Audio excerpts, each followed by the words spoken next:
Assalamu alaikum everyone.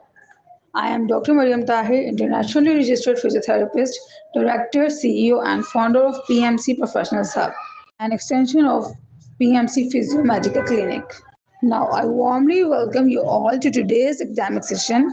Before we begin, I would like to clearly inform you that this is an academic activity under PMC standards and ethical guidelines.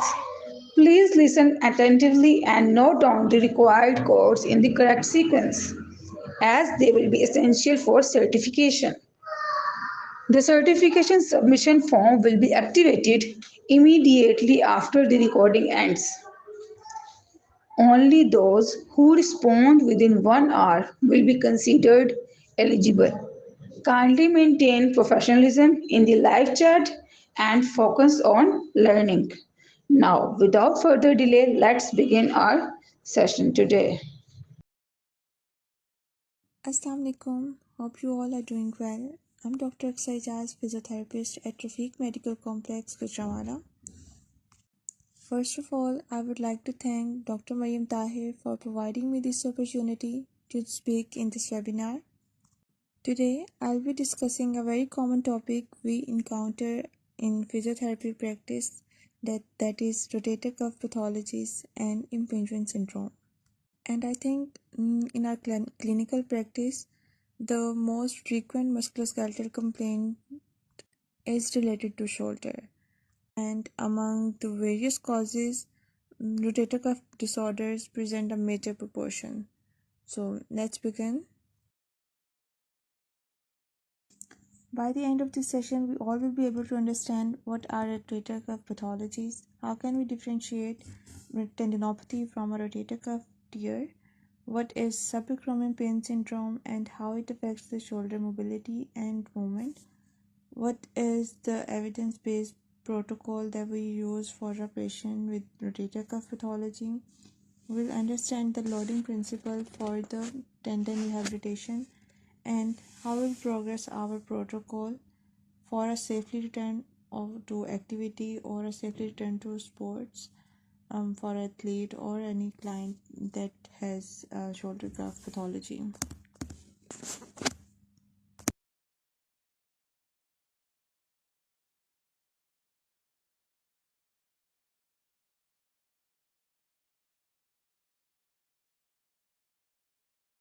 So let's begin by briefly reviewing the shoulder complex.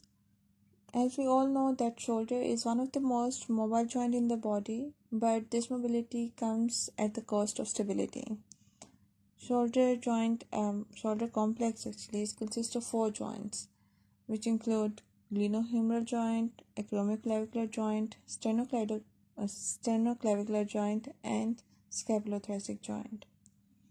So all these 4 joints have to work with proper coordination to make a smooth shoulder movement possible. किसी एक joint की dysfunctioning की वजह से shoulder की mobility जो है वो कॉम्प्रोमाइज़ हो जाती है. So we all know that rotator cuff include 4 muscles, which are supraspinatus, infraspinatus, teres minor, and subscapularis. And we all do remember these muscles by the mnemonics of SIDS. And with supraspinatus is responsible for initiating the abduction movement of the shoulder joint. Infraspinatus, along with teres minor, causes external rotation of the shoulder joint, and subscapularis muscle is responsible for the internal rotation of the shoulder joint. So these 4 muscles surround the glenohumeral joint and function as a dynamic stabilizer while keeping the humeral head centered within the glenoid cavity during the movement of a shoulder joint. So as we discussed earlier, that rotator cuff muscles are not only involved in producing a movement in arm or in shoulder joint, but they also stabilize the humeral head in the glenoid cavity while the elevation of an arm. अब इस चीज़ को हम सारे साथ साथ imagine भी करेंगे कि जैसे ही हम अपने शोल्डर को या अपने आर्म को एलिवेट कर रहे होते हैं तो हमारा डेल्टॉइड मसल जो है वो पुल कर रहा होता है मसल ह्यूमरल हेड को डाउनवर्ड। सब जो है वो कनकेव और कन्वेक्स रूल को ज़रा जहन में लाएं तो सबको याद होगा कि एलिवेशन करते हुए ह्यूमरल हेड जो है वो इन्फीरियर ग्लाइड करेगा। तो इन्फीरियर ग्लाइड होते हुए अगर तो रोटेटर कफ मसल जो हैं वो अपनी पोजीशन में नहीं हो और वो एक्टिव नहीं हो तो ह्यूमरल हेड जो है वो क्लिनोइड कैविटी से इन्फीरियरली मूव कर जाएगा, नीचे उतर जाएगा। स्टेबिलिटी अगर नहीं होगी या कोई उसको चीज़ कंट्रोल नहीं करी होगी तो ये रोटेटर कफ मसल जो हैं वो ना सिर्फ शोल्डर रोटेशन को कंट्रोल करते हैं but they also maintain the congruency during the movement of a shoulder joint while elevation.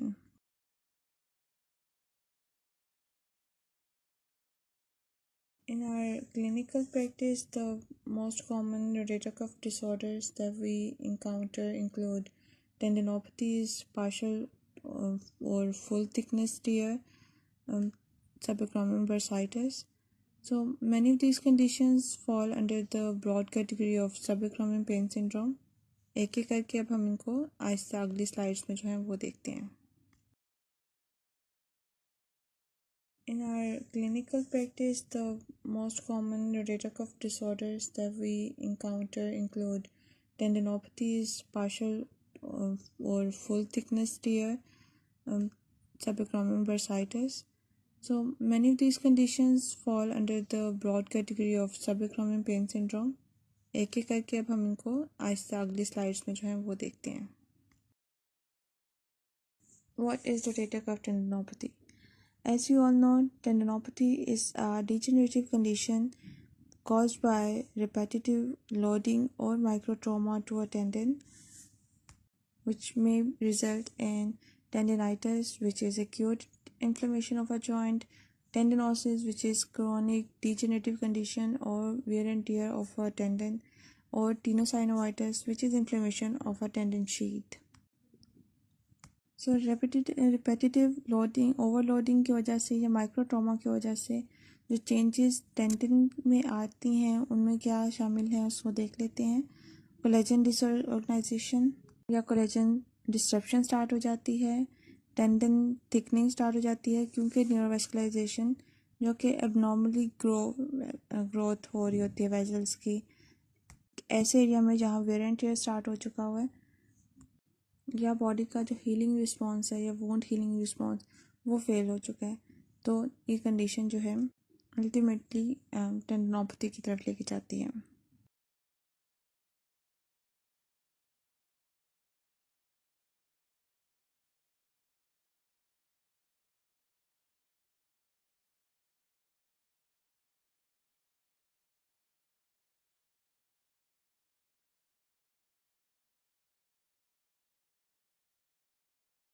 What are the clinical features of the tendinopathy? Patient जो जिन कंप्लेंट के साथ मोस्टली प्रेजेंट करते हैं उनमें हमारे पास पेन है, शोल्डर पेन, एक्टिविटी रिलेटेड ऐसी activity जिसमें ओवर हेड मूवमेंट हो रही हो शोल्डर की, पेशेंट आपको हमेशा कंप्लेन करेगा पेन की। पेनफुल आर्क जो कि मोस्ट इम्पॉर्टेंट और क्रिटिकल क्लिनिकल फीचर है टू डायग्नोज टेंडनोपैथी और टू डिफरेंशिएट टेंडनोपैथी। जिससे पेशेंट जो है वो 60 to 120 एब्डक्शन में पेन की कंप्लेन करता है या पेशेंट से लिफ्ट नहीं होते बाजू।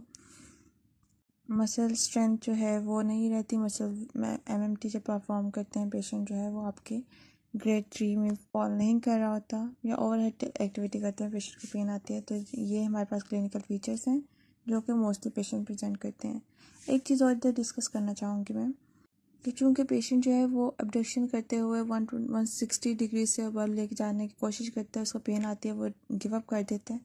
तो हमारे यहाँ बहुत से क्लिनिशियंस, नॉट जस्ट फिजियोथेरेपिस्ट, हमारे पास जो ऑर्थोपेडिक्स या अदर मेडिकल क्लिनिशियंस जो मौजूद हैं वो फ्रोज़न शोल्डर की तरफ ले जाते हैं।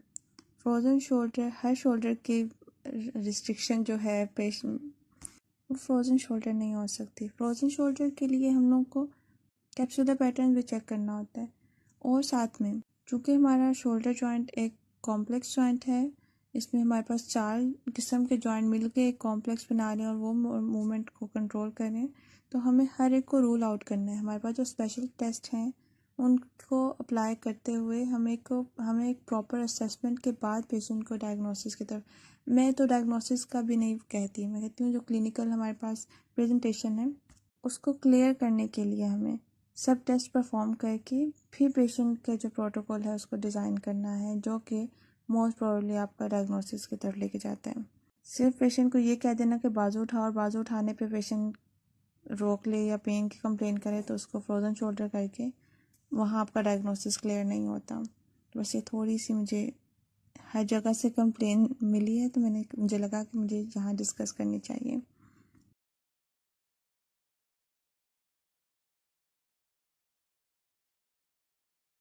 अब इसके बाद देख लेते हैं रोटेटर कफ टियर को। Rotator cuff tear involve structural destruction of the tendon, जिसमें पार्शियल थिकनेस टियर भी हो जाता है या फुल थिकनेस टियर भी आ जाता है। इसको हम जो हैं वो MRI या अल्ट्रासाउंड के ज़रिए चेक कर सकते हैं या कंफर्म कर सकते हैं। कॉजेज़ में एज भी इन्वॉल्व है। विद एज जो है डिजनरेशन की वजह से रोटेटर कफ टियर हो सकता है, या ट्रॉमा की वजह से, या क्रॉनिक ओवरलोड जो है वो रोटेटर कफ टियर की तरफ लेके जा सकता है अगर उस ओवरलोड को प्रॉपर तरीके से मैनेज ना किया जाए। तो क्लिनिकल फीचर्स जिस रोटेटर कफ टियर के जो हमें कॉमनली मिलते हैं उनमें सिग्निफिकेंट वीकनेस है, नाइट पेन की बहुत ज़्यादा कंप्लेन होती है, पेशेंट बाजू नहीं उठा सकता है, और अगर कोई शोल्डर की मूवमेंट करना भी चाहें तो वो सब्स्टिट्यूट मूवमेंट के साथ जो है वो एक्टिविटी करते हैं। फंक्शनल लिमिटेशन आती है, मोस्टली पैरालिसिस का पेशेंट कंप्लेन करता है कि शायद मेरा बाजू जो है वो फालिज हो गया मेरे बाजू पे, लेकिन ये मोस्टली जो फुल थिकनेस टियर होते हैं उसमें ये सूडो पैरालिसिस की कंप्लेन हमें मिलती है।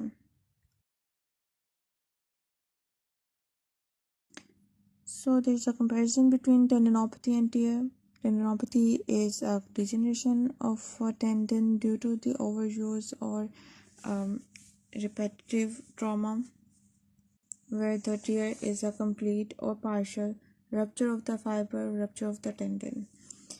Tears mostly result after a sudden or acute injury, while tendinopathy creeps in gradually and develops over time. टेंडनोपैथी में आमतौर पे स्टिफनेस या सोरनेस ऑफ मसल में जो टेंडन में महसूस हो रही है वो मॉर्निंग में ज़्यादा होती है, क्योंकि सारी रात जो है वो मसल जो है वो इनएक्टिव रहता है। टेंडन जो है वो रेस्टिंग में ज़्यादा पेन कॉज करता है, जबकि जो टियर है उसके तो pain continuously sharp intense pain जो है वो पेशेंट के पास के साथ रहती है, और समटाइम्स तो ब्रूजिंग भी महसूस हो रही थी, क्योंकि ये हमारे पास सडन और एक्यूट इंजरी में भी हमें टियर मिल जाता है। मैनेजमेंट की बात करें तो tendinopathy mostly focuses on rehabilitation और लोड मैनेजमेंट, और eccentric exercises play important role in tendinopathy rehabilitation, while the treatment of tear is mostly in surgery in adults. लेकिन अगर ये टीयर जो है विद एज आया है डिजेनरेटिव कंडीशन की वजह से, तो सर्जरी की तरफ नहीं जाते, फिजियोथेरेपी आमतौर पर रिकमेंड करते हैं। मेरे पास खुद एक अराउंड 80 ईयर्स पेशेंट थे, 80 years old with full thickness tear, but he had shown complete recovery in 2 months only with physiotherapy, with proper care and cautionary measures. थोड़ी देर पहले हमने ये डिस्कस किया कि tendinitis, टेंडनोसिस, tenosynovitis falls under the category of tendinopathy. Here we'll discuss that tendinopathy, bursitis, and impingement syndrome fall under the category of subacromial pain syndrome, which is shoulder pain originating from subacromial space. अब ये subacromial space क्या है हम इसको next slide में पढ़ते हैं। Subacromial space, it's a 9 millimeter approximately space between acromion process and humeral head, जिसमें हमारे पास जो स्ट्रक्चर्स हैं वो सबएक्रोमियल बर्सा मौजूद होता है। उसके नीचे से हमारा सुप्रास्पाइनेटस टेंडन और सबसे नीचे से हमारा long head of bicep tendon आता है। जैसे हम कोई ओवर हेड एक्टिविटी करते हैं, हमारा जैसे 9 मिलीमीटर का जो गैप है वो अराउंड 6 मिलीमीटर हो जाता है। तो इस दौरान अगर टेंडन की किसी भी मसल के टेंडन की पैथोलॉजी चल रही हो या बर्साइटिस का इशू आ रहा हो, तो वो स्पेस मज़ीद कॉम्प्रोमाइज़ होगी और अल्टीमेटली इरिटेशन कॉज करेगी अंडरलाइंग स्ट्रक्चर्स पे, जिसकी वजह से पेशेंट जो है प्रेजेंट करेगा with pain and other symptoms.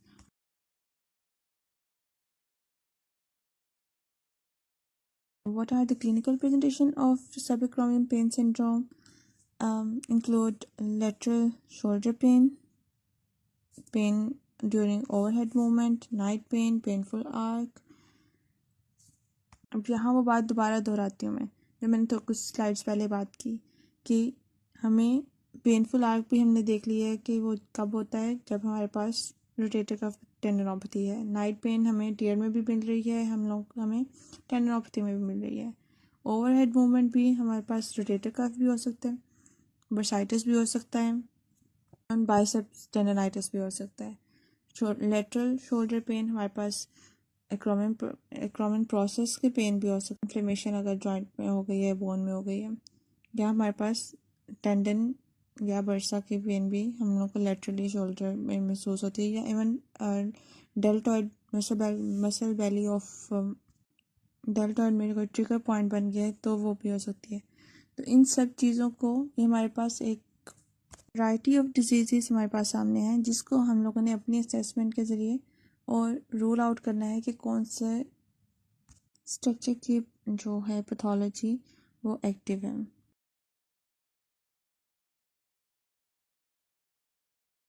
वो हम किस तरह करेंगे? क्लिनिकल एग्जामिनेशन के ज़रिए। हमारी सब्जेक्टिव ऑब्जेक्टिव एग्जामिनेशन होगी, जिसमें हम सबसे पहले तो mechanism of injury, onset of injury, functional limitations क्या आ रही हैं पेशेंट की, वो देखेंगे। ऑब्जेक्टिव एग्जामिनेशन में रेंज ऑफ मोशन हम लोग चेक करते हैं गोनीमीटर के साथ। स्ट्रेंथ टेस्टिंग हम लोग बस MMT परफॉर्म करेंगे, मैनुअल मसल टेस्टिंग, और स्पेशल टेस्ट जो कि हमें रोल आउट करेंगे हमारी कौन सा स्ट्रक्चर इन्वॉल्व है, वो हम स्पेशल टेस्ट के ज़रिए पता करवाएंगे। साथ में एक मैनुअल मसल टेस्टिंग जो ग्रेडिंग चार्ट है वो भी मौजूद है, जिसमें हम देख सकते हैं कि, और हम सबको पता भी है, if muscle is in grade 5, it means the muscle is able to move or complete its range of motion against gravity with full resistance or against full resistance. 4 grade means that muscle is able to complete its range of motion against gravity with minimum resistance.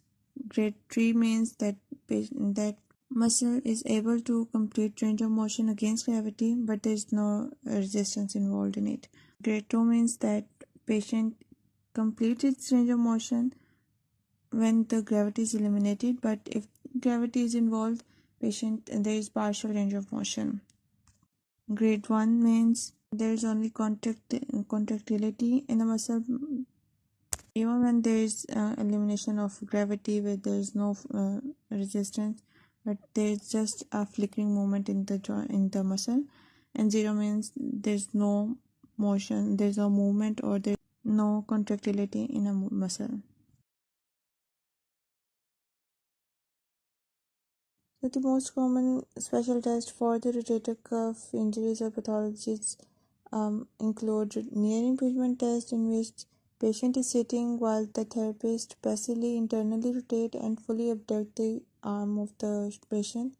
And if there is reproduction of pain, it means that there must be impingement of supraspinatus and or long head of biceps.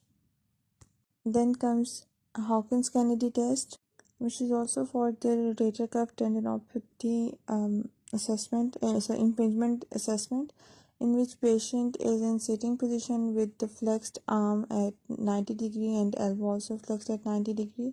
Examiner will stabilize the shoulder joint as well as hold the patient's proximal wrist, then passively move the arm into internal rotation. If there is pain, it means there is impingement of rotator cuff muscle.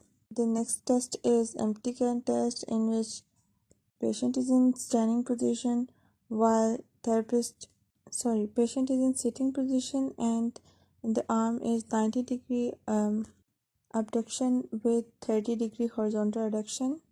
Therapist will resist that abduction, and if there's production of pain, it means there must be supraspinatus tendon impingement or maybe tear. Then comes drop arm test, in which patient is in standing position, and therapist will take the arm to 120 degrees abduction passively, and patient is asked or instructed to slowly bring the arm down to the side. But if patient is unable to hold it or the arm just give away, which means that there is a tear or full or partial rupture of a rotator cuff. Next test is posterior internal impingement test, in which patient is in spine plane and therapist will abduct the shoulder into 90 degree and externally rotate the shoulder while keeping the shoulder in 20 degrees horizontal adduction sorry. इस position को adopt करते हुए अगर patient complain करेगा pen की तो भी rotator cuff specially external rotator tendinopathy की वजह से ये होगा। इसके बाद एक लिफ्ट ऑफ टेस्ट है, जिसमें पेशेंट को कहा जाता है कि अपना हाथ जो है अपनी कमर से अवे लेके जाए, दूर लेके जाए, पीछे की तरफ लेके जाए। अगर तो पेशेंट कर लेता है आराम से, तो इसका मतलब है कि हमारे पास सब स्कैपुलरिस जो है वो इंटैक्ट है। लेकिन उसकी इंटेग्रिटी को चेक करने के लिए या स्ट्रेंथ को चेक करने के लिए थेरेपिस्ट जो है वो रेजिस्टेंस अप्लाई करेगा। अगर पेशेंट कर सकता है तो इसका मतलब है muscle is in good health. But if patient is unable to lift off from the back, that will result in tendinopathy of subscapularis.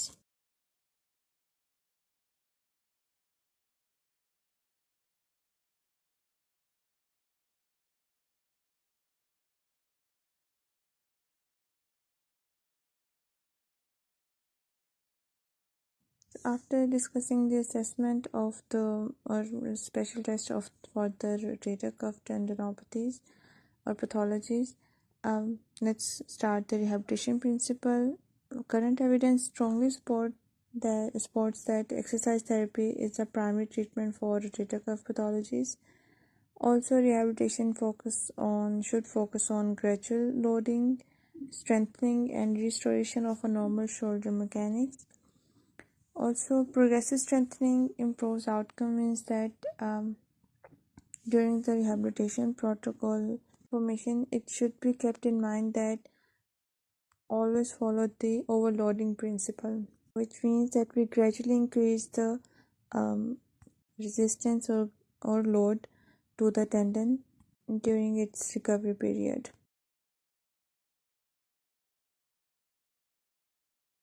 हमारी रिहैबिलिटेशन के गोल्स क्या होंगे कि हमने पेन को रिड्यूस करना है, जो मोबिलिटी या जो मूवमेंट जो है हमारी लिमिटेड हुई है उसको रिस्टोर करना है, रोटेटर कफ मसल्स की स्ट्रेंथ को इम्प्रूव करना है, स्कैपुलर स्टेबिलिटी इन्हेंस करेंगे ताकि जो हमारी मूवमेंट है वो स्मूथ हो सके और पेशेंट जो है उसको फंक्शनल एक्टिविटी की तरफ वापस लेके आना है।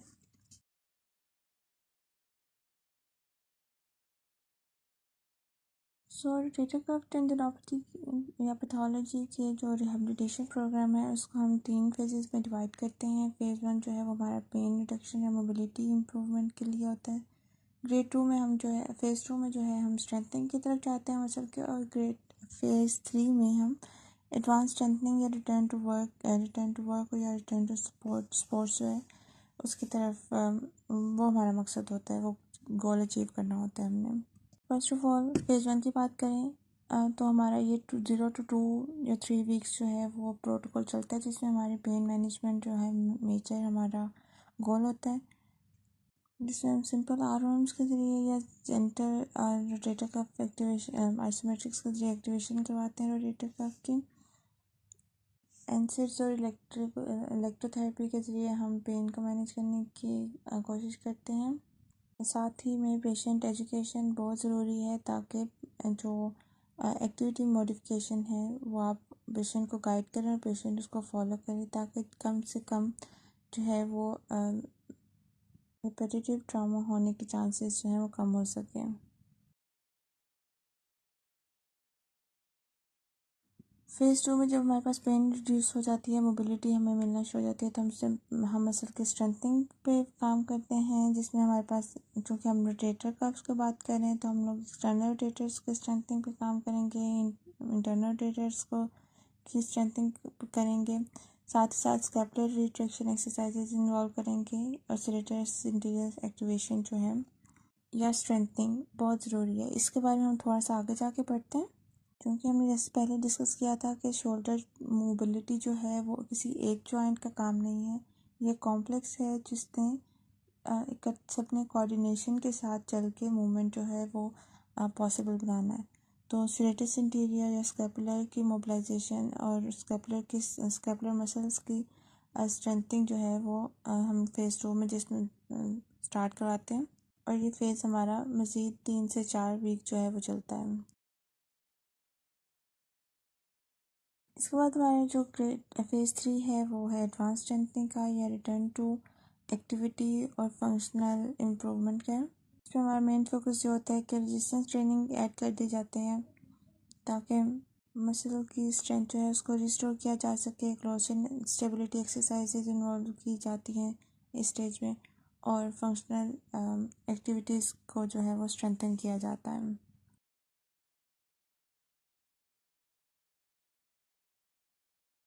कहते हैं स्कैपुलर रिहेबिलिटेशन की क्यों ज़रूरत है। जैसे जो सेरेटस इंटीरियर मसल है या लोअर ट्रेपेजियस और मिडल ट्रेपेजियस की बात की हुई है। सेरेटस इंटीरियर मसल जो है वो शोल्डर की जब अपवर्ड मूवमेंट हो रही होती है या एलिवेशन आर्म की हो रही होती है, तो स्कैपुलर जो है वो अपवर्ड रोटेट करता है और पोस्टीरियरली टिल्ट करता है। तो इस दौरान जो मेजर वर्क कर रहा होता है वो उस वक्त सेरेटस इंटीरियर मसल वर्क कर रहा होता है। इसकी वीकनेस की वजह से जो है स्टेबिलिटी स्कैपुला प्रोवाइड करने में थोड़ा सा कॉम्प्रोमाइज़ हो जाती है। तो फिर इसलिए सबसे ज़्यादा ज़रूरी है कि हम जब रोटेटर कफ की रिहैब की तरफ जा रहे हैं पेशेंट के लिए, तो हमें साथ में सेरेटस इंटीरियर को भी उतना ही साथ में मेन फोकस रखना है सेरेटस इंटीरियर पर, ताकि उसकी स्ट्रेंथनिंग भी साथ में ही हो, ताकि जो स्टेबिलिटी और जो सपोर्ट हमें स्कैपुला से मिलनी है उसमें ना कोई कमी रहे। इसी तरह ट्रेपेजियस भी रिट्रैक्ट और स्कैपुलर एलिवेशन में हेल्प आउट करता है ड्यूरिंग द ओवरहेड एक्टिविटी। तो स्कैपुलर रिहेबिलिटेशन को हम रोटेटर कफ रिहेबिलिटेशन में इग्नोर नहीं करेंगे, ताकि स्कैपुलर मैकेनिक्स जो है वो शोल्डर का जो स्ट्रेस है उसको कम कर सके।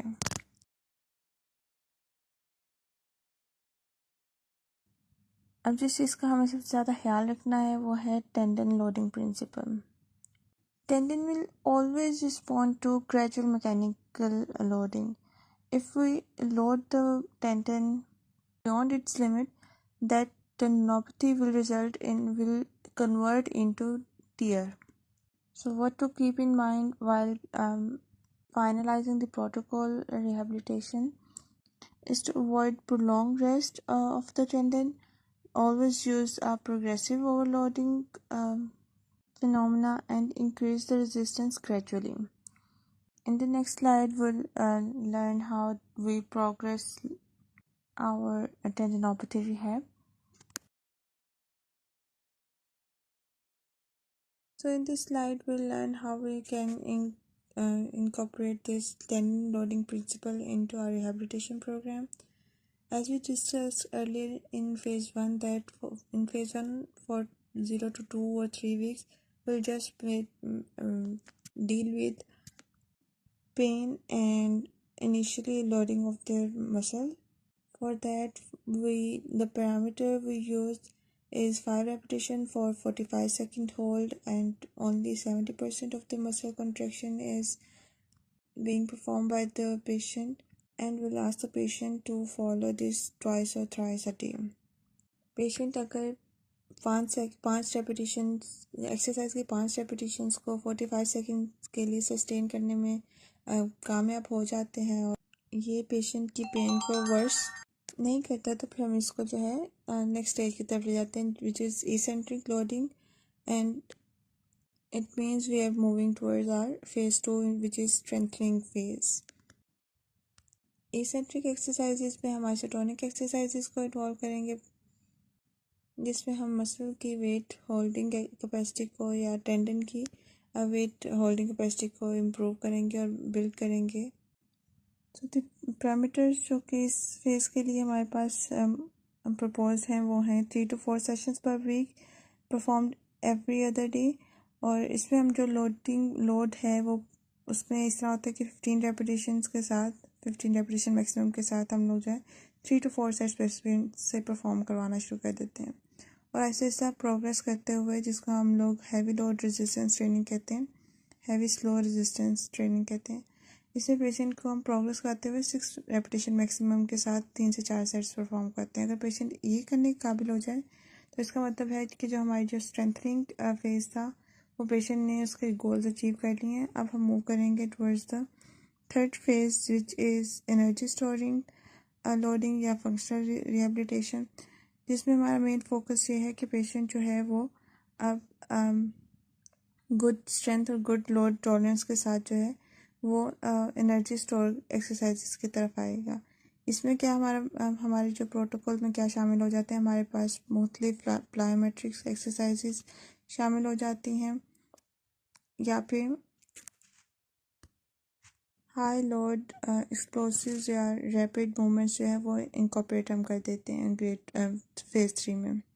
और जब हमारे पेशेंट है वो ये लेवल अचीव कर लेता है तब फिर हमारे पास जो स्पेसिफिसिटी ऑफ स्पोर्ट या स्पेसिफिसिटी ऑफ वर्क है उसको इंट्रोड्यूस करवाते हैं, री इंट्रोड्यूस करवाते हैं पेशेंट की रिहैब में, और फिर पेशेंट को जो है ready to go to field जो है वो पेशेंट की तैयारी हो जाती है।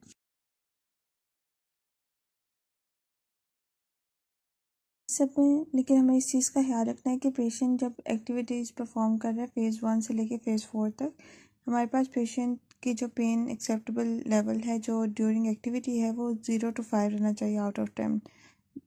जो न्यूमेरिक पेन रेटिंग स्केल है उसमें 0 to 5 जो है mild to moderate pain consider की जाती है, उस उधर तक पेशेंट का पेन लेवल रहना चाहिए ड्यूरिंग एक्टिविटी, और इस पेन को वर्स नहीं होना चाहिए आफ्टर द सेशन, और जो पेन स्टार्ट भी हुई है उसको 24 आवर्स के अंदर अंदर सेटल डाउन हो जाना चाहिए। लेकिन अगर सिम्टम्स जो हैं वो वर्स हो रहे हैं या इंक्रीज़ हो रहे हैं तो फौरी तौर पर अपने प्रोटोकॉल जो है उसको रिवाइज करने की ज़रूरत होती है। Let's summarize this whole discussion. We all know that rotator cuff disorders are most common cause of shoulder pain, but for better outcome and for healthier recovery of the rotator cuffs, there are certain things which we need to consider, which include scapular control. We have to work keenly on the scapular rehabilitation. Patient education plays an important role in better outcome. And most important thing, that tendon always respond to progressive loading, so we have to incorporate progressive loading principle while designing our rehabilitation program. And for every individual we have to design individualized rehabilitation program so that we can get a better outcome for each and every individual.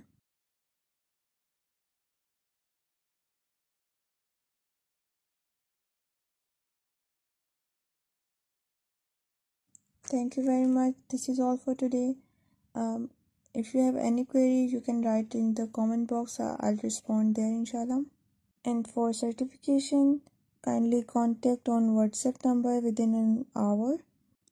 Because after an hour, no request will be entertained. So be careful. Now take care. Allah Hafiz.